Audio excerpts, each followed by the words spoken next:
Good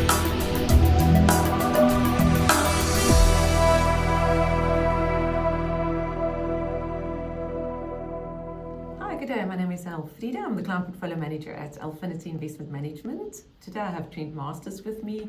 He's one of the global portfolio managers and also covers the technology sector. Today we will be talking about the big topic that everyone's been talking about, DeepSeek, and the implications in Trent's view on the Mag 7 and his positioning currently in our global portfolios. So Trent, as a starting point, I know you've written about this and been asked about it a lot, but tell us, what do you think about DeepSeek? Yeah, thanks Elfreda. Yeah, I'll just add to the no doubt thousands of pages that are out there already on DeepSeek, but it really was almost like a bomb going off across the whole AI landscape that was happening near the end of January.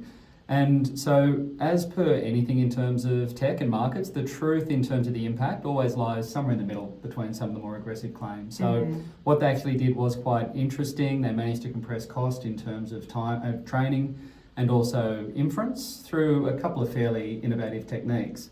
But the more aggressive claims around only training the model for $5.6 million, basically doing it on the smell of an oily rag, that as you dig into it a little bit further, that comes apart a little bit. So I think the proof point in terms of the impact for DeepSeek is when you have a look at the hyperscaler CapEx numbers that came out post DeepSeek, they were huge. And so there is still that commitment to spend, even though you are making these efficiency gains.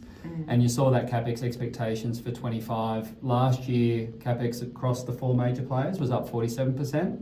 Coming into this, I expected this year to be up 20%, now I expect it to be up 40%. So even though you are getting those efficiency gains, that degree of infrastructure CapEx spend when it comes to AI is still well and truly on train. So that sort of brings us to the Mag 6, if you exclude Tesla, and what they said around DeepSeek. It's very much not worried about it, but actually taking a step forward and saying AI will be used more now. As a result, they are increasing their CapEx so much. So can you reflect a bit just on not only their results and probably what the main sort of takeaways were for you, but also just their reflections on DeepSeek and how they see that? Yeah, well, it is quite exciting actually. Like, you've probably heard the term Jevons paradox probably about 1,000 times in the last couple of weeks as well. But if you can actually compress that cost in terms of the AI applications, it does allow a much quicker proliferation of where those applications can go. And that's what we're hearing, that the use cases and how far it can go really do continue to expand, and that's why those CapEx numbers were so high. And we are starting to see that nascent emergence of that revenue on the back of AI start to come through a few companies, whether that's Microsoft, whether that's ServiceNow, you are seeing starting to come. In terms of Mag 7 in general, it's kind of interesting what's going on there, where the results for Q4 were all very, very solid, but the earnings guidance was a little bit on the weak side. You kind of saw it plus or minus 1%, and so it feels like that primacy and that leadership of the Mag 7 might be just starting to weaken a little bit. It's no longer complete blow the doors off events, and you are starting to see, because of that, probably a little bit of a look to rotate into other areas without Mag 7 just being that absolutely dominant theme that has carried markets for the last couple of years.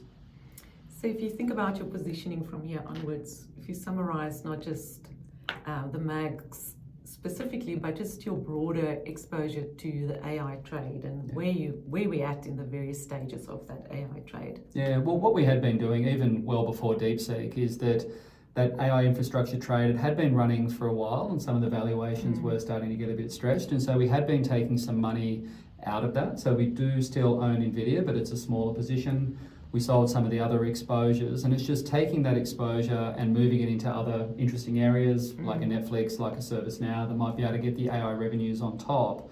And so that's just not just in terms of the duration of how long the trade's been going, but just an awareness that when you see a tech dislocation like we saw in the internet, it normally runs through those three distinct phases. And so it feels like the enablers have been the initial beneficiaries. Now we are starting to see that front end of the services and applications sitting on top, starting to gain that little bit of traction, and that's why we were starting to shift some of the capital in that direction. Well, thank you, Trent. It's certainly not the last time we'll be talking about this, so thank you. And for more information on this topic, please visit our insights section on alphinity.com.au. Thank you.